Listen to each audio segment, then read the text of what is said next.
Gloria a Dios.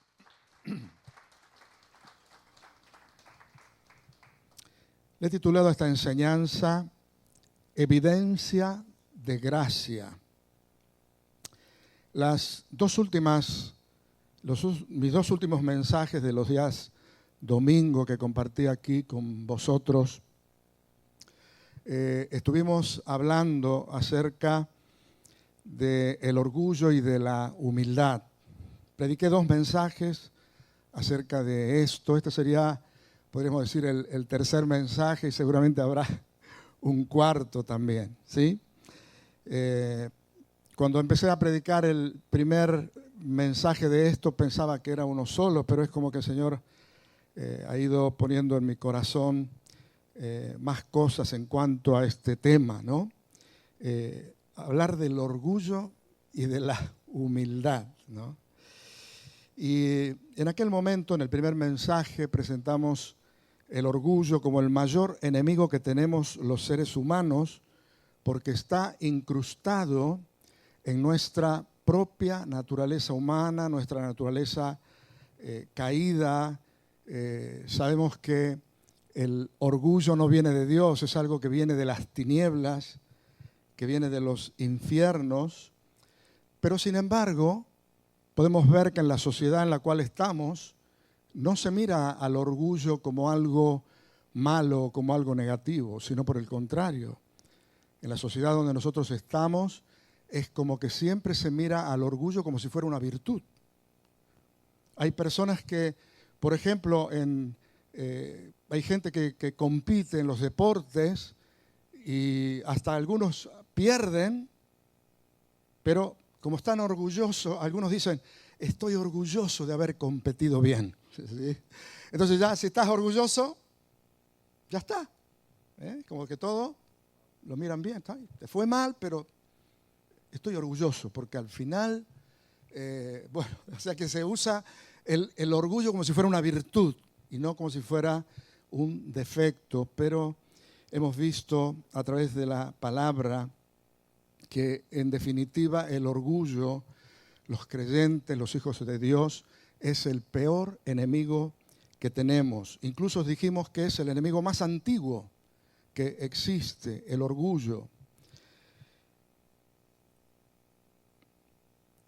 En cambio, la humildad proviene de Dios.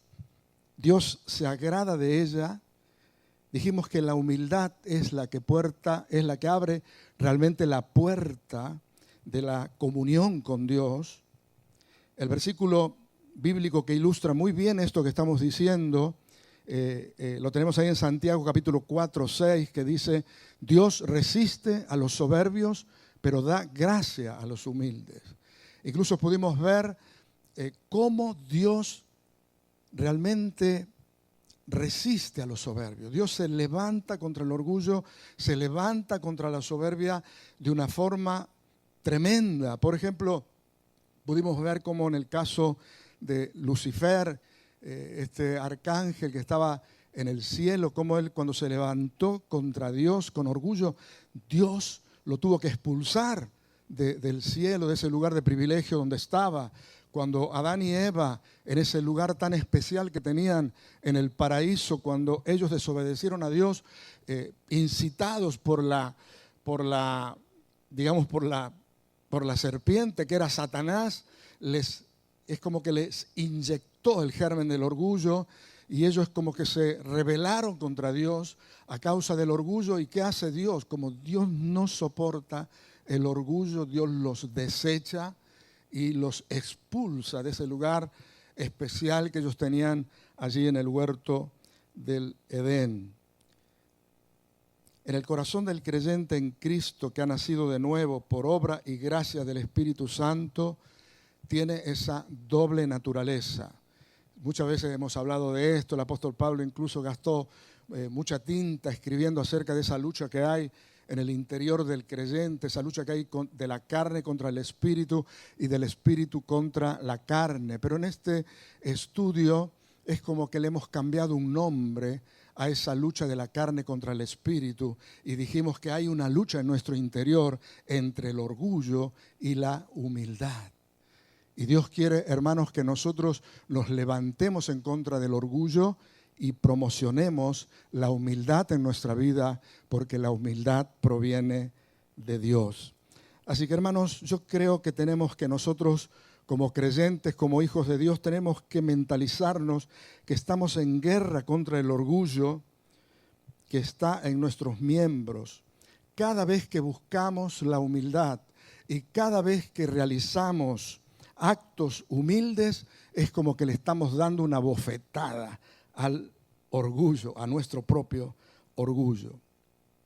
Y hoy quiero hablarles, hermanos, de algo muy práctico que debemos hacer, que también debilita de una forma poderosa nuestro orgullo y que tiene que ver con la relación que nosotros tenemos con los semejantes, con nuestros hermanos, con todas aquellas personas que nos relacionamos.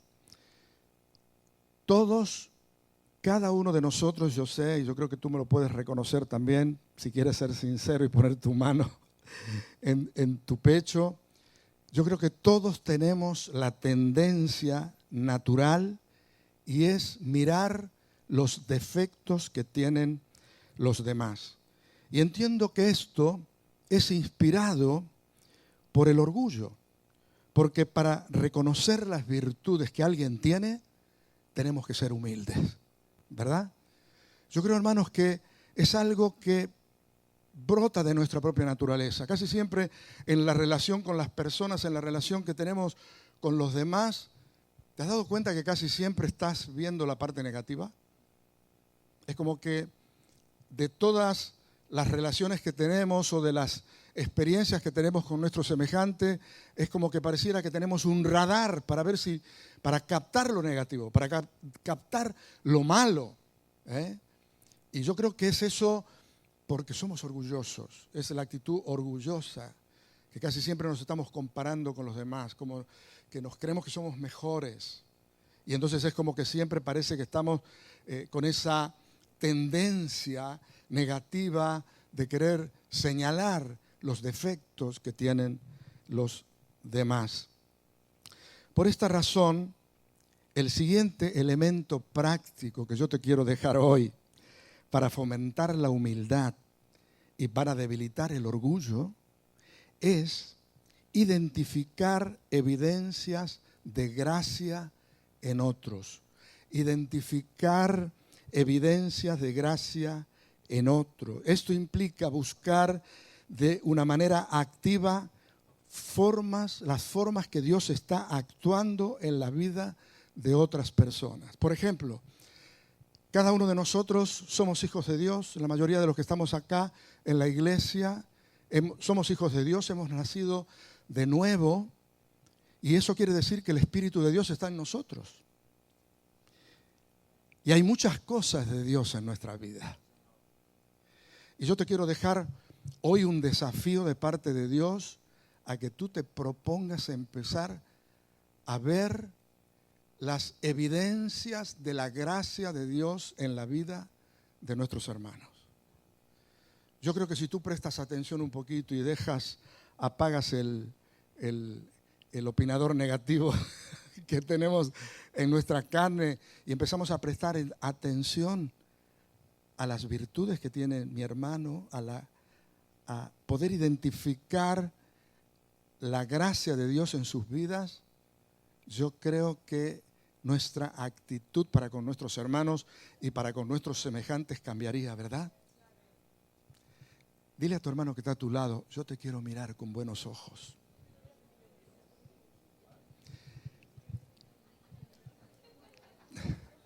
Yo quiero ver, dile, yo quiero ver la gracia de Dios en tu vida. ¿Me podrían apagar un poquito este ventilador, por favor, si lo queréis poner para otro lado?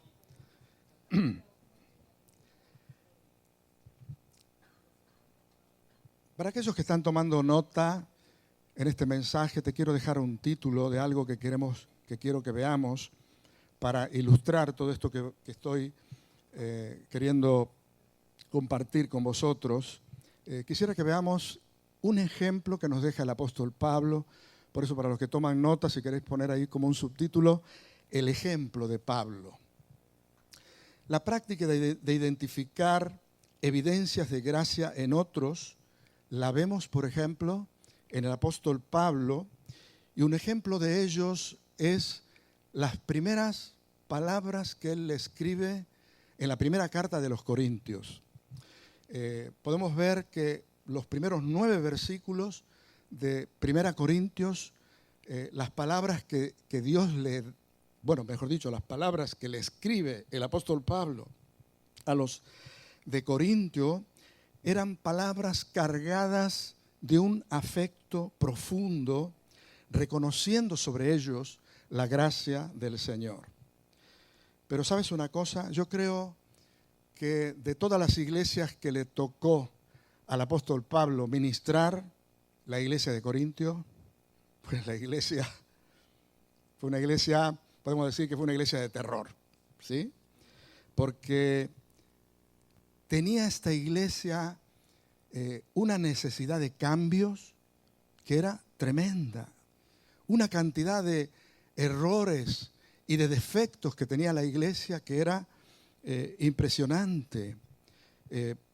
A continuación, el apóstol Pablo comienza su carta mencionando las virtudes, exaltando la gracia que había de Dios en la iglesia.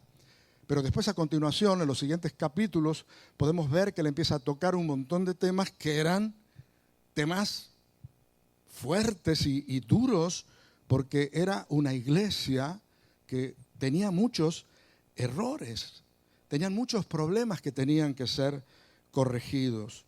Se habían apartado de la centralidad de la cruz para dejarse seducir por la sabiduría humana. Se refieren también a divisiones que había dentro de la iglesia. Había peleas, había pleitos. También le dice el apóstol Pablo que cuando ellos se congregaban, no se congregaban para lo mejor, se congregaban para lo peor. Incluso habla con respecto a la cena del Señor. Fijaos, nosotros hoy hemos compartido la cena del Señor y lo hacemos con tanto respeto y lo hacemos con tanta reverencia. Pero en la iglesia de Corintios, ¿sabes qué? Los hermanos se juntaban a comer la cena del Señor y se comían todo y se emborrachaban. Así que era de terror. ¿A alguien se le ocurre que en la cena del Señor te puedas emborrachar? Bueno, así, a ese nivel era el comportamiento que tenía la iglesia de Corintio. Y también Dios había manifestado de una forma especial los dones espirituales. Y también el apóstol les tiene que exhortar acerca del mal uso que ellos tenían de los dones espirituales. Entonces, había muchísimas cosas que el apóstol tenía que tocar para corregir en esta iglesia. Incluso también podemos ver por lo que dice después el apóstol Pablo, vemos que era una iglesia que también era como que se levantaban en contra de la autoridad del apóstol Pablo. Y es como que criticaban la autoridad apostólica que el apóstol Pablo tenía. Pero sin embargo, a mí me llama la atención cómo les habla al principio, manifestando un afecto profundo. Fijaos lo que les dice ahí en 1 Corintios capítulo 4, capítulo 1, versículo 4 al 7. Fijaos lo que dice. Mira lo que dice el apóstol Pablo. Esto lo hace como introducción de la carta. Dice: gracias doy a mi Dios siempre por vosotros, por la gracia de Dios que os es dada en Cristo Jesús, porque en todas las cosas fuisteis enriquecidos en Él, en toda palabra, en toda ciencia, así como el testimonio acerca de Cristo ha sido confirmado en vosotros, de tal manera que nada os falta en ningún don, esperando la manifestación de nuestro Señor Jesucristo. ¡Wow! O sea, a pesar de todos los errores, a pesar de todo lo mal que estaban viviendo esta iglesia, que ellos necesitaban ser reprendidos, ¿cómo es posible que el apóstol Pablo les comience hablando de esta manera? ¿Cómo el apóstol Pablo reconoce la gracia de Dios sobre esta iglesia? Él reconoce la bendición de Dios derramada sobre esa congregación. Tenía ojos para ver la gracia de Dios manifestada en la iglesia de Corintio, aún a pesar de toda la maldad y de todos los errores que ellos estaban cometiendo, pero el apóstol Pablo tenía ojos para ver la gracia de Dios derramada en la congregación. ¡Wow! ¡Qué tremendo! Pablo tenía ojos para ver la gracia que se había manifestado en la iglesia de Corintio.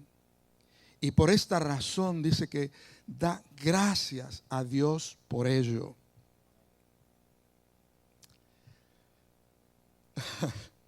Yo a veces pienso, si a mí me tocara administrar una iglesia así, y si le tendría que hacer una carta, no sé qué les diría. ¿Sí? Menos mal que no me ha tocado, que vosotros sois unos santos. ¿Sí? Aleluya. Otro título en este mensaje que quiero que pongáis, los que estáis tomando nota, la ceguera del orgullo. Ahora, yo digo, ¿sabes por qué yo no tendría quizás la actitud que tenía el apóstol Pablo? Si a mí me tocara ministrar en una iglesia que tuviera estas características, la verdad que no me saldría a mí el resaltar las virtudes. Es como que estaría enceguecido con todo lo malo y no podría ver lo bueno. ¿Sabes por qué? Porque soy orgulloso.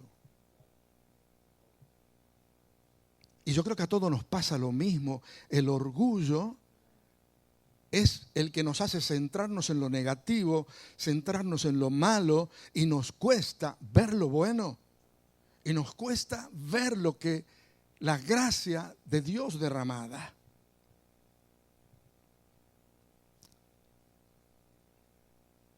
Yo no podría decir, siempre doy gracias a Dios por ustedes. ¿Sí? Solo los humildes pueden identificar evidencias de gracia en los otros y también, en especial, en aquellos que necesitan cambiar. Porque, ojo, acá no estamos diciendo que ninguno de nosotros necesitamos cambiar. Vosotros, iglesia de Alcantarilla, sois un amor, la verdad. Os amo y os bendigo. Pero sé que ninguno de nosotros somos santos. ¿Verdad? Estamos llenos de errores. Estamos llenos de defectos. ¿Sí o no? Mira el otro. No mires nada. Estamos llenos de errores y de defectos. Pero ¿sabes una cosa? El Señor quiere que nosotros seamos lo suficientemente humildes para que empecemos a ver y descubrir la gracia de Dios derramada en la vida de nuestros hermanos. Aleluya. Ver la evidencia de gracia en aquellos hermanos que tienen que cambiar. Es algo de lo que es incapaz el orgulloso, porque el orgulloso se cree justo y siempre el orgulloso siempre se le dispara una exhortación. ¿Sí? ¿Tú has visto cuántos hermanos hay a veces en la iglesia que no te puedes ni acercar porque ya te están reprendiendo, ¿no? ¿Sí? Yo digo, hay hermanos, a veces, menos mal que acá en la Alcantarilla no tenemos a nadie, ¿no? Pero yo veo que, por ejemplo, hay hermanos que son como una rosa, que son bien bonitos, pero cuando te acercas, sales todo pinchado, ¿no? Está lleno de espinas, ¿no? ¿Sí? Pero es eso porque somos orgullosos. Y a veces el orgullo no nos deja ver la gracia de Dios que hay a nuestro alrededor, la gracia que se derrama en la vida de nuestros hermanos, y a veces parece que siempre estamos tiqui ahí con lo malo, con lo negativo, como si fuera que nosotros fuéramos santos. Si nosotros fuéramos humildes, si reconociéramos delante de Dios nuestros defectos, si por la humildad reconociéramos lo que somos, jamás nos atreveríamos a tratar mal a un hermano, reprenderlo, ¿sí? Porque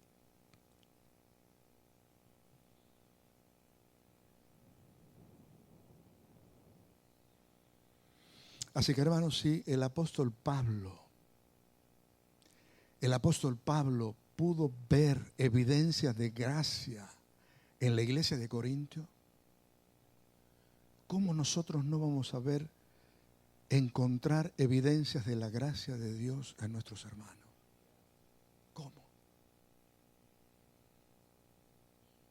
Porque aquí no estamos viviendo como la iglesia de Corintios, ¿sí? Hoy hemos tenido un tiempo de cena precioso, nadie se emborrachó. Claro, porque es mosto tampoco, es que lo que les damos no damos alcohol. Allá tomaban la cena como había que tomarla, con vino, porque era vino, ¿no? ¿Sí? Lo que compartió el Señor en la última cena fue vino, no fue cepita, no fue... Ay, santo, ¿verdad? Así que por eso, para que nadie se emborrache, aquí le damos mosto, ¿sí? Aleluya. Vamos a otro título, identificar evidencias de gracia.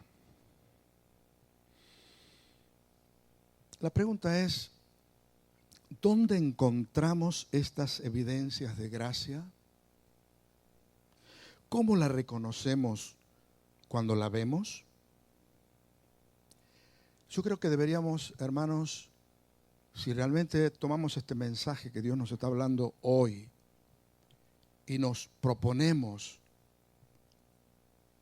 tener presente en nuestros hermanos la evidencia de la gracia de Dios, ver si la podemos encontrar, si podemos encontrar esas evidencias de gracia, ¿cómo la reconocemos cuando la vemos?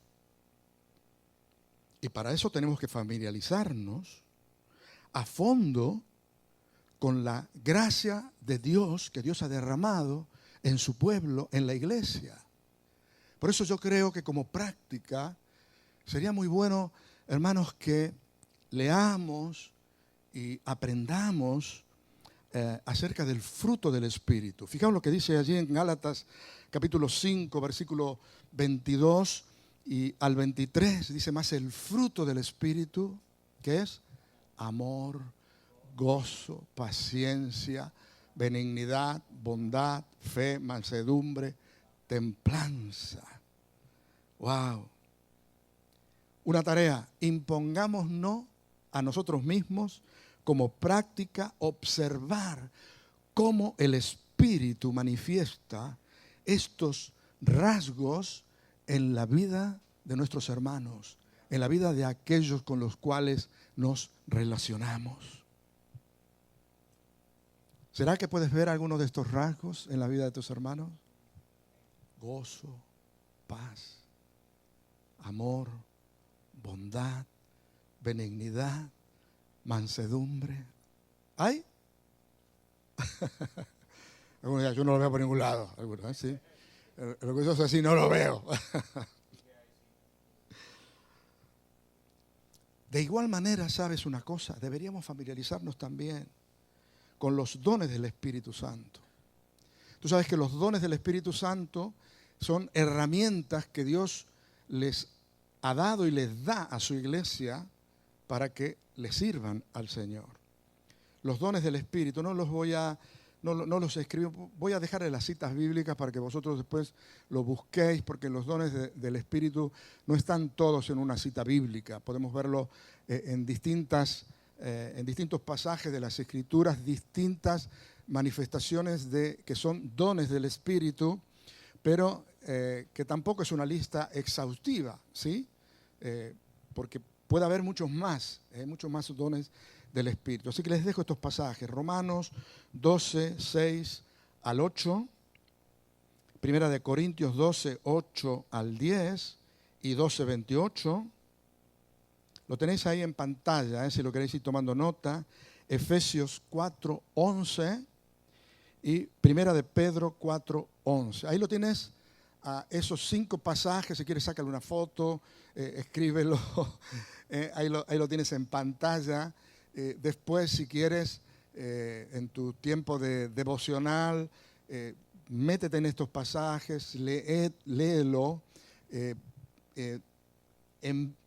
bebe de los dones del Espíritu que nos enseña la palabra, y observemos, hermanos, cómo el Espíritu dota a los creyentes de herramientas para que enseñen, dirijan y sirvan. Y estas listas no son exhaustivas, sino solo una muestra de los dones que el Espíritu provee. Ahora, cuando nos empezamos a familiarizar con el fruto del Espíritu y con los dones del Espíritu, vamos a aprender a reconocer la manifestación de la gracia de Dios. Porque el fruto del Espíritu es el fruto que tiene, no son los frutos del Espíritu, hay 9 características, pero es un solo fruto, es el fruto del Espíritu, dice la Biblia, en singular, es el fruto del Espíritu. El fruto del Espíritu tiene 9 características, que es la que hemos mencionado: amor, gozo, paz, paciencia. El fruto del Espíritu es, vamos a decir así, empieza a desarrollarse en la vida del creyente en la medida en que el creyente va caminando con el Señor. Entonces, los frutos del Espíritu, en la medida en que el fruto del Espíritu, en la medida que uno va madurando en nuestra relación con Dios, el fruto se tiene que empezar a ver cada vez más grande, ¿sí? Al principio el amor, bueno, chiquitito, pues, es como sucede en una planta, ¿verdad?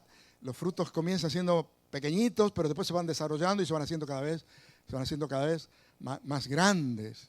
Así que el fruto es el resultado de la madurez, del caminar con Dios, de dar lugar al Espíritu Santo en nuestra vida para que vaya desarrollándose en nosotros. En cambio, los dones del Espíritu son manifestaciones especiales del Espíritu que Dios trae sobre ciertas y determinadas personas para capacitarlos para diferentes tareas, para diferentes funciones dentro de lo que es el cuerpo de Cristo. Así que si, hermanos, nosotros nos familiarizamos con los dones y con el fruto del Espíritu, que son manifestaciones de la gracia de Dios, si nosotros nos empezamos a entender todo lo que es esto, hermanos, vamos a empezar a mirar a nuestro alrededor y vamos a poder entonces reconocer esas evidencias de la gracia manifestándose alrededor nuestro. Es más, hoy pareciera que, hermanos, que por nuestro orgullo a veces somos tan negativos que siempre nos estamos quedando con lo negativo, y a veces no nos damos cuenta la gracia del Señor que está alrededor nuestro. Hoy escuchaba al pastor Benjamín, estaba hablando en el mensaje de esta mañana en la iglesia, y él estaba hablando acerca del mover del Espíritu, y estamos orando para que Dios se manifieste con su Espíritu y todo.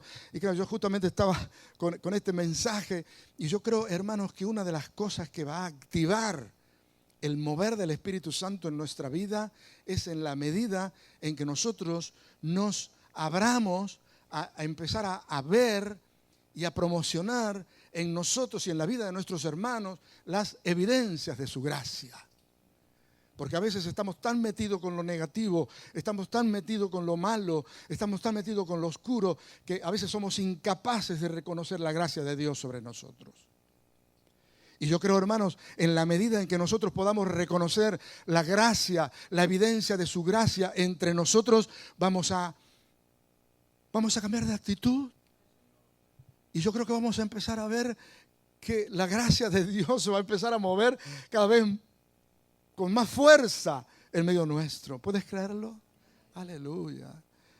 Hermanos, a veces estamos diciendo: Señor, queremos que tú obres. Señor, queremos que tú... Ay, a veces el Señor dice: pero si yo ya estoy obrando. Y tú no te estás dando cuenta. Es como que no tenemos ojos para ver lo que Dios está haciendo. Y a veces miramos la iglesia y parece que vemos todo negativo. Acá en la iglesia no pasa nada. Los hermanos parece que no responden.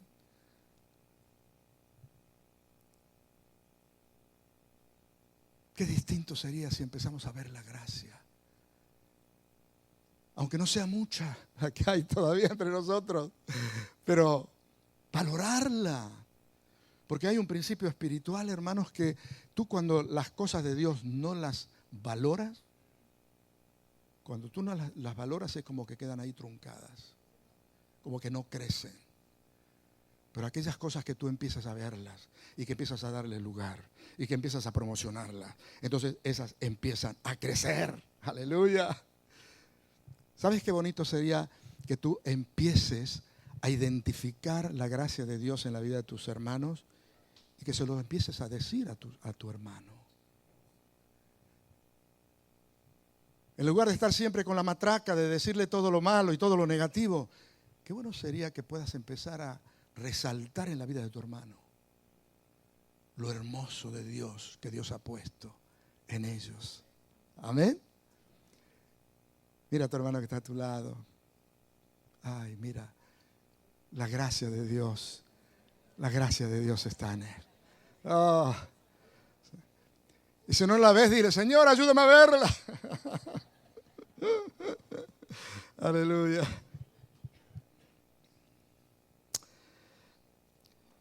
Así que, hermanos, en la medida en que nosotros empecemos a dar lugar y empecemos a buscar por todas partes esa evidencia de la gracia de Dios, nos vamos a encontrar, hermanos, de golpe que estamos rodeados por la gracia de Dios.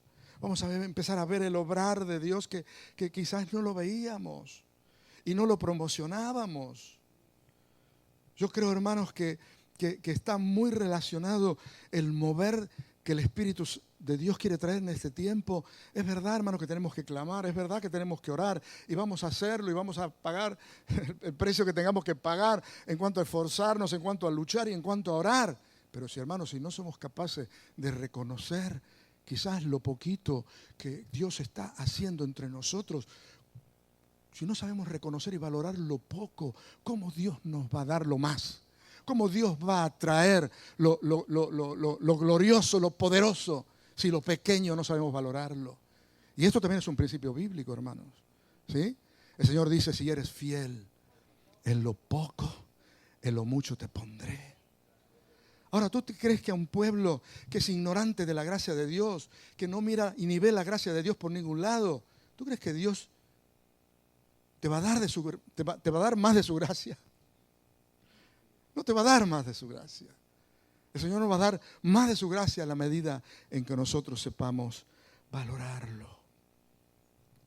Y ahora quisiera que veamos, hermanos, para ir desarrollando esto, moldeando esta perspectiva divina. Es un título también, moldeando esta perspectiva divina. ¿Qué elementos moldearon la perspectiva divina de Pablo de manera que sus ojos se abrieran para valorar las evidencias de la gracia de Dios en la vida de los corintios? ¿Qué elementos fueron los que moldearon la perspectiva de Pablo para tener esa visión? Porque Pablo estaba viendo lo malo y estaba viendo lo negativo, pero también estaba viendo la gracia de Dios que se había derramado sobre la iglesia. ¿Sabes por qué? Porque él tenía una perspectiva divina. Él estaba observando lo que estaba pasando en esa iglesia, por decirlo de alguna manera, desde el punto de vista de Dios. Y entonces él pudo valorar perfectamente lo que estaba pasando en la vida de los corintios. Fijaos una cosa interesante, Pablo utiliza 3 veces la palabra llamados. Fueron llamados en los versículos iniciales. Él habla de que ellos fueron llamados por Dios. Al utilizarla, Pablo está reconociendo la gracia soberana de Dios que nos recuerda que la actividad de Dios es previa. Cada uno de nosotros, queridos hermanos, que estamos siguiendo al Señor, fuimos llamados por Dios. ¿Lo sabías? ¿Tú te sientes llamado por Dios? Yo creo que todos los que estamos aquí hemos sido llamados por Dios. Y podríamos pedir que demos testimonio cómo fue que recibiste el llamado de Dios. Así que, hermanos, ojo, todos somos llamados de Dios. Y en el llamamiento de Dios ha operado la gracia de Dios sobre nuestras vidas. Así que cuidado. ¿Cómo trato a mi hermano que es un llamado de Dios? ¿Cómo lo trato? Ojo, a veces parece que obviamos ciertas cosas que tendrían que ser claras para nosotros. Y que tendríamos que ser tan respetuosos con nuestros hermanos, porque mi hermano es un hijo de Dios, le pertenece a Dios, Dios fue el que lo llamó, Dios paga un precio por la vida de mi hermano. ¿Quién soy yo para menospreciarlo? Wow. Una de las características que moldeó la perspectiva de Pablo hacia la iglesia de Corintio, podemos ver que le está hablando aquí 3 veces en esos versículos, se dirige a ellos como que fueron llamados por Dios. Aleluya.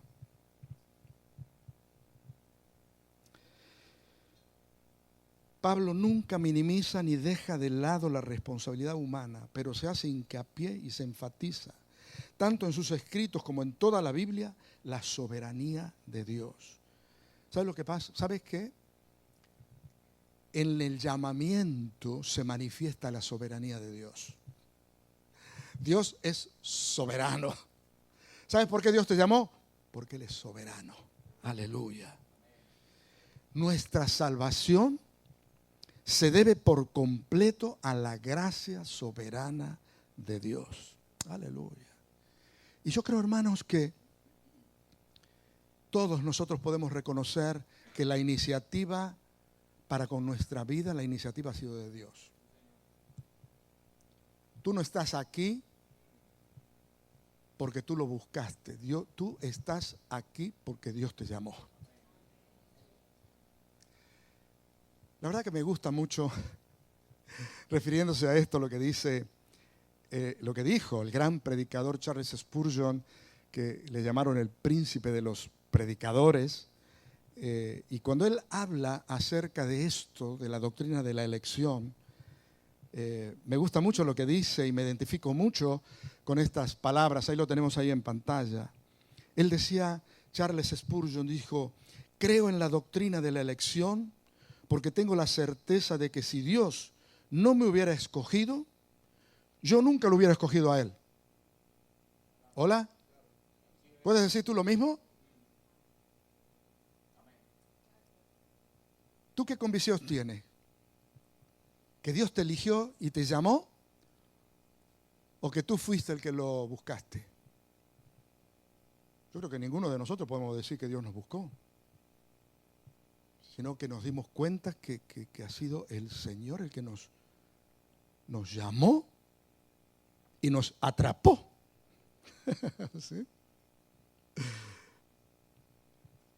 Dice, volvamos a Spurgeon, dice, porque tengo la certeza de que si Dios no me hubiera escogido, yo nunca lo hubiera escogido a Él. Y estoy seguro de que me escogió antes de que naciera. Porque si no, nunca me hubiera escogido más adelante. Claro, se lo escogió antes que naciera, antes que haga nada, ¿no? Y de haberme elegido por razones que desconozco, porque nunca pude encontrar en mí ninguna razón de por qué tuvo que poner sus ojos en mí con un amor tan especial. Wow. Yo me identifico con lo que dijo Spurgeon. Yo también digo muchas veces digo, Señor, ¿y por qué a mí me llamaste? ¿Por qué a mí me escogiste? Si del grupo de mis amigos el más sinvergüenza era yo, el que los llevaba por malos caminos y los llevaba a pecar era yo. Y a ninguno de ellos lo llamaste y me llamaste a mí. ¿Por qué, Señor? ¿Qué viste en mí? Si era un desgraciado. Menos mal que me escogió antes de que naciera.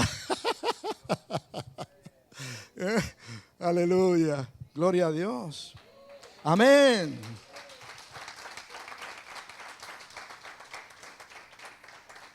O sea que entonces podemos decir que la acción previa de Dios nos condujo a donde estamos hoy. Lo mismo se puede decir de todos los creyentes. Debemos recordar que Dios ha actuado previamente.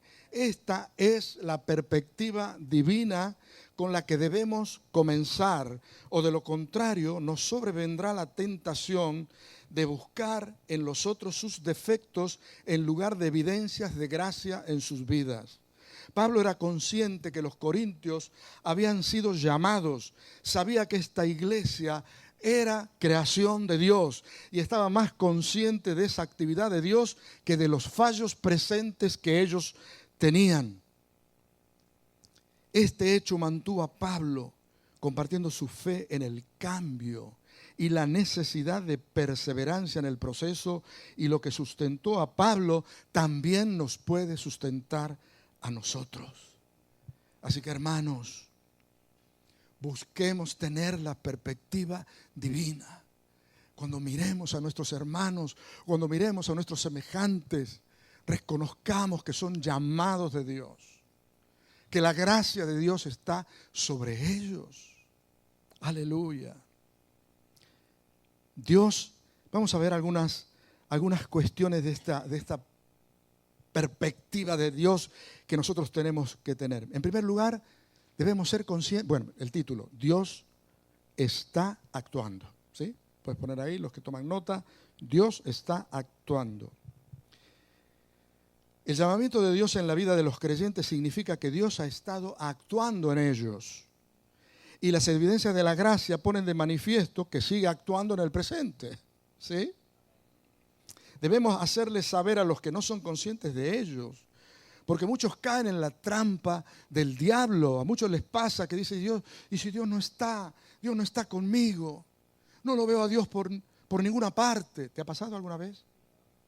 ¿Verdad que a veces caemos en esa trampa y decimos, pero si Dios no está conmigo?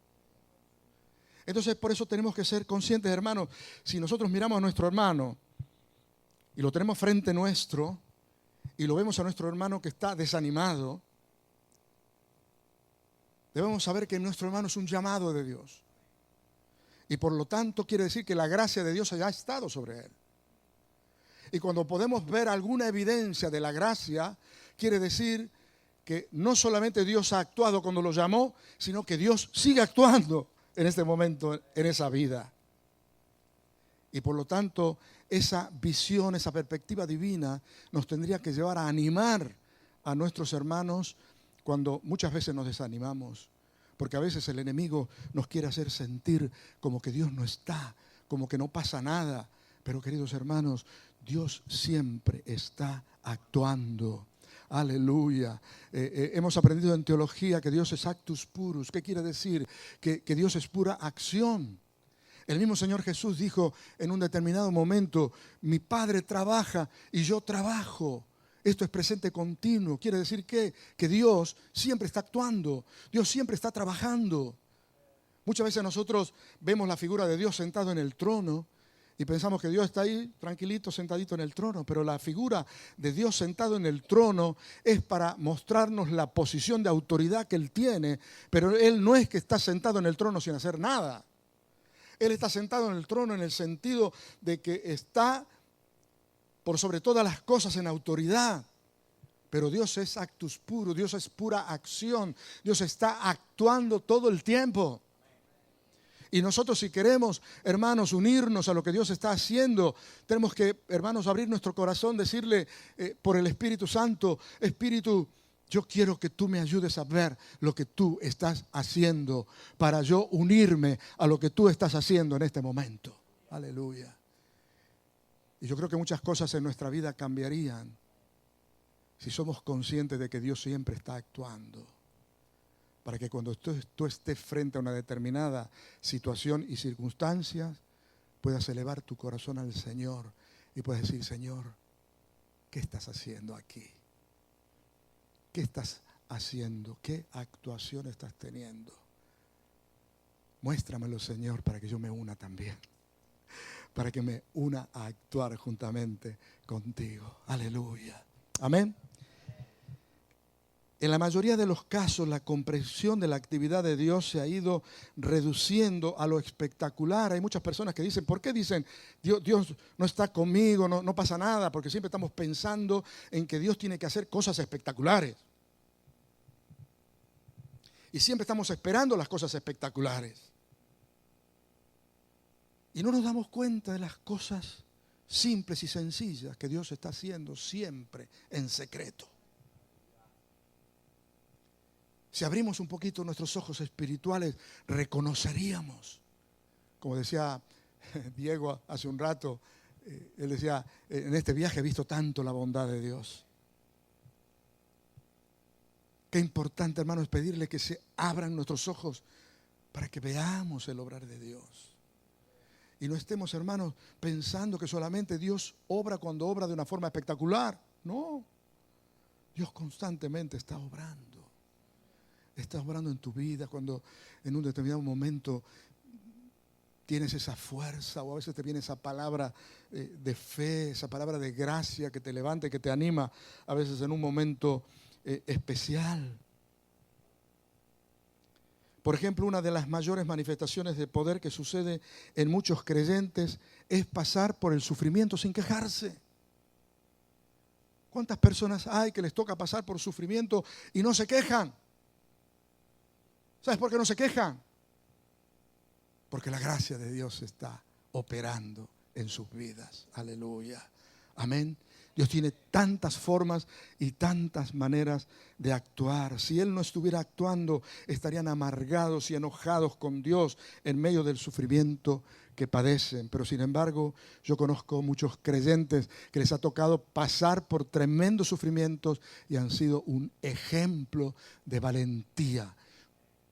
No estaban viendo ellos un milagro espectacular, pero estaban recibiendo el milagro de saber soportar esos momentos difíciles que por momentos les ha tocado pasar.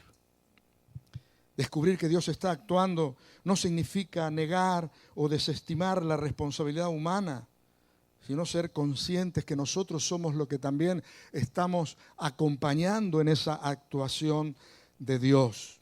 Fijaos lo que dice allí en Filipenses capítulo 2, versículo 13.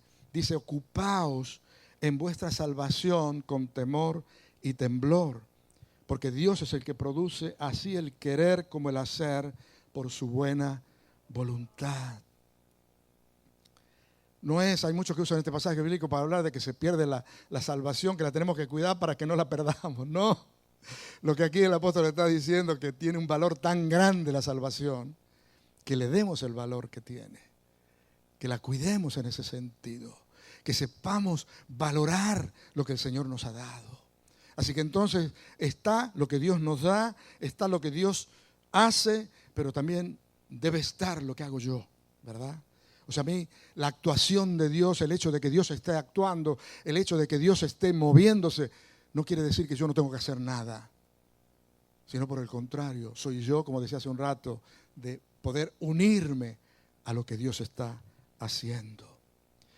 Debemos cuidar lo que hemos recibido de Dios, siendo conscientes de que Él está actuando y reconocer humildemente nuestra dependencia de Él. Otro punto más, la fidelidad de Dios. El segundo componente de la perspectiva divina es la confianza de Pablo en la fidelidad de Dios. ¿Por qué Pablo estaba seguro al final, a pesar de que la iglesia era un desastre?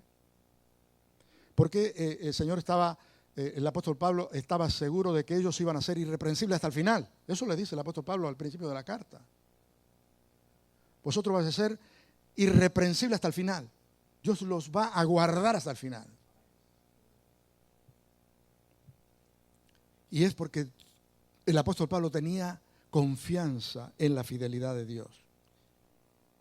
He aquí una iglesia que lo que menos tenía era solidez e inocencia, pero Pablo les asegura, fijaos lo que les dice, 1 Corintios 8, el cual también dice, os confirmará hasta el fin, para que seáis irreprensibles en el día de nuestro Señor Jesucristo. Pablo tiene total confianza en el futuro de la iglesia, el Señor dice que los mantendrá firme hasta el final. Debido a mi orgullo, nunca hubiera podido tener esa confianza en cuanto a los corintios, sabiendo los débiles que eran y con cuánta razón merecían los reproches. ¿Cómo pudo Pablo decir semejantes cosas? La pudo decir solo debido al fundamento de su confianza.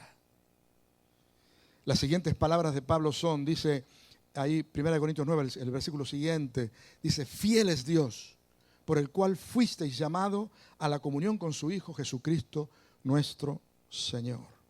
Así que es la misma confianza que Pablo expresó también a la iglesia de los Filipos. Allí en Filipenses 1:6 dice: y estando persuadido de esto, que el que comenzó la buena obra en vosotros la perfeccionará hasta el día de Jesucristo. Y en la práctica, hermanos, de la humildad, esta debería ser la base de nuestra confianza respecto a otros, la fidelidad de Dios. ¿Por qué puedo creer y confiar que Dios te va a llevar hasta el final? Porque Dios te llamó y porque en realidad Dios es fiel para cumplir lo que Él ha prometido. Aleluya. Amén. Gloria a Dios. Otro subtítulo. Vamos a ver cómo opera esto en nuestra familia. Solo cuando valoramos las evidencias de gracia en la vida de otros, podremos ser en verdad efectivos en ayudar a que se produzca el ajuste y el crecimiento en nuestra familia, en nuestra iglesia, en la vida de todos los creyentes con los que interactuamos. Solo con esta perspectiva divina podemos experimentar fe en el cambio, así como perseverancia en el proceso. Hermanos, cuando nosotros tenemos esa perspectiva divina, podemos reconocer las evidencias de gracia que es la vida de nuestro hermano y a la vez tener fe para poder tocar aquellas cosas que tienen que ser tocadas. Reprender quizás también, como lo hizo el apóstol Pablo después a continuación. Pablo tuvo que reprenderles en todas las cosas que estaban haciendo mal, pero ya lo hizo desde una perspectiva diferente. No lo hizo desde el religioso, el orgulloso, que se pone mal cuando alguien peca y cuando alguien hace algo, sino que lo hace desde la perspectiva de Dios, viendo la gracia, viendo el amor de Dios, viendo lo que Dios ha hecho en cada vida. Es como que el Señor te provee como un entorno de gracia para poder tocar aquellas cosas que hay que tocar, para poder hablar de aquellas cosas en las cuales hay que cambiar. ¿Qué se puede decir de nuestras familias, de nuestro cónyuge, cuando interactúa con uno? ¿De qué está consciente tu cónyuge de ti? ¿Tu cónyuge puede ver alguna evidencia de la gracia? A veces pasa, bueno, aquí seguramente no pasa aquí en Alcantarilla, pero hay muchos matrimonios que siempre están peleando y discutiendo, porque es como que siempre están viendo lo negativo y parece que nunca pueden ver lo bueno, lo positivo. Yo quiero animarte a que te propongas, le quiero decir a cada varón, a cada padre de familia, a cada esposo, que te propongas ver evidencias de gracia en la vida de tu esposa. Wow. ¿Habrá? Y ahora va para las esposas. Ah, pensaba que le ibas a pasar de Rosita a vosotras o qué. ¿Qué pensáis? También te voy a dar que te propongas empezar a ver evidencias de gracia en tu esposo. Si tienes que buscar una brújula, Una lupa, perdón. Tienes que buscar una lupa. Pero no importa, búscala, que va a ser bueno. ¿Sí? Porque si empezamos a reconocer en nuestro matrimonio, en nuestra pareja, la evidencia de gracia que hay sobre nosotros, muchas cosas van a cambiar. Hasta incluso aquellas cosas que tenemos que corregir. Tú siempre lo mismo, siempre las mismas cosas, siempre con lo mismo, siempre con la misma situación, siempre, ¿no?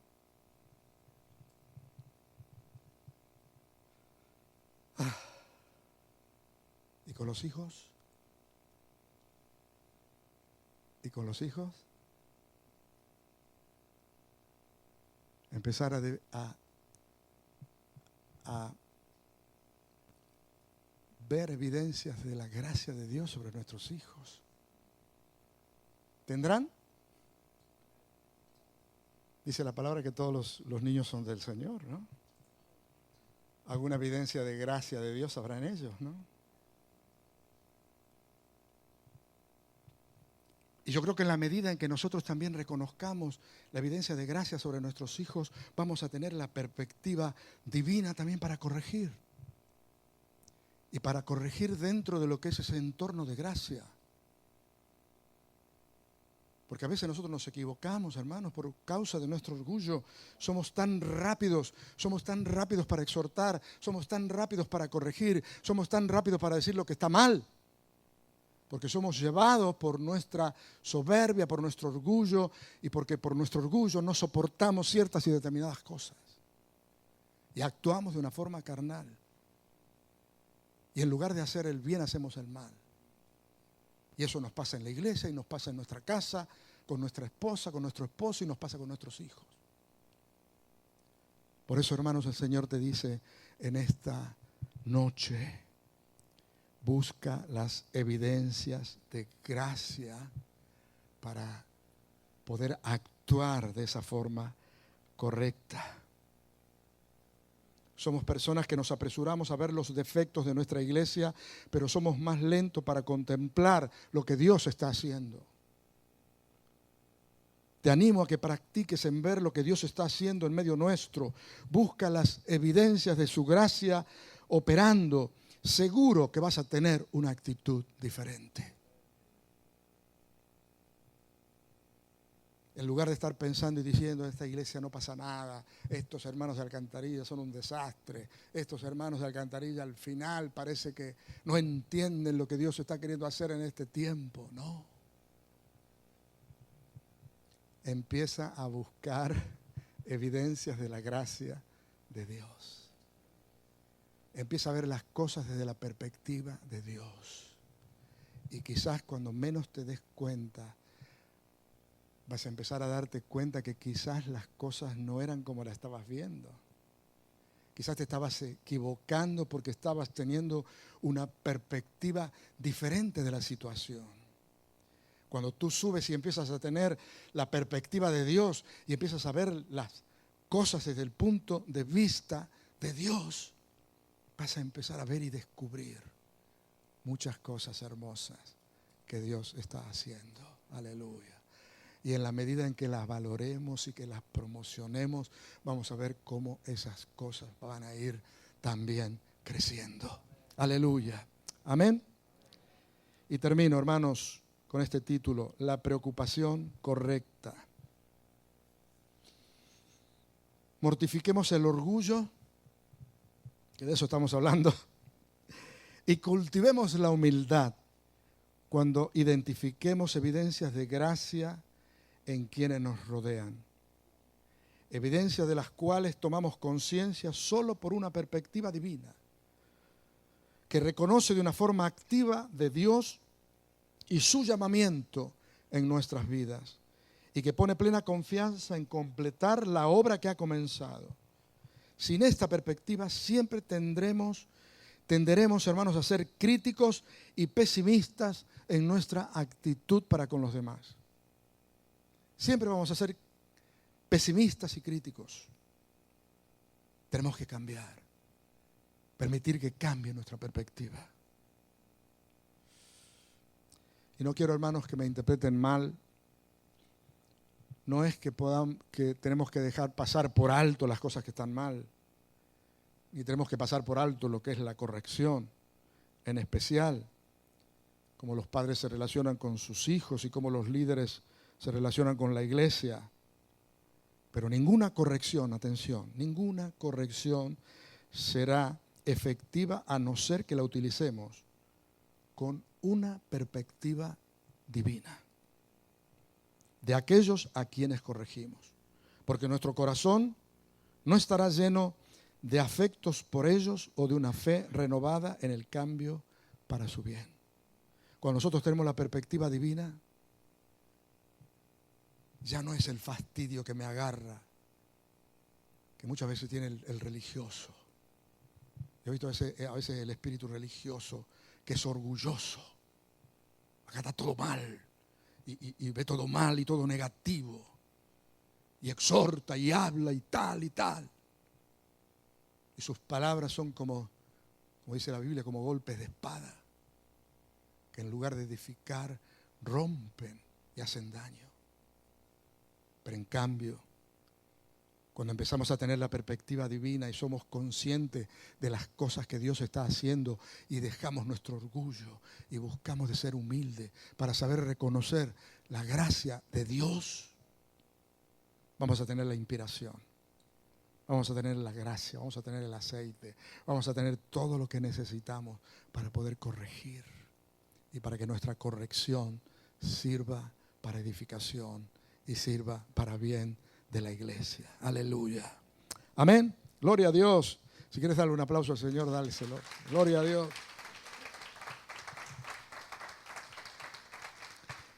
Así que entonces, imitemos pues el ejemplo humilde de Pablo y preocupémonos.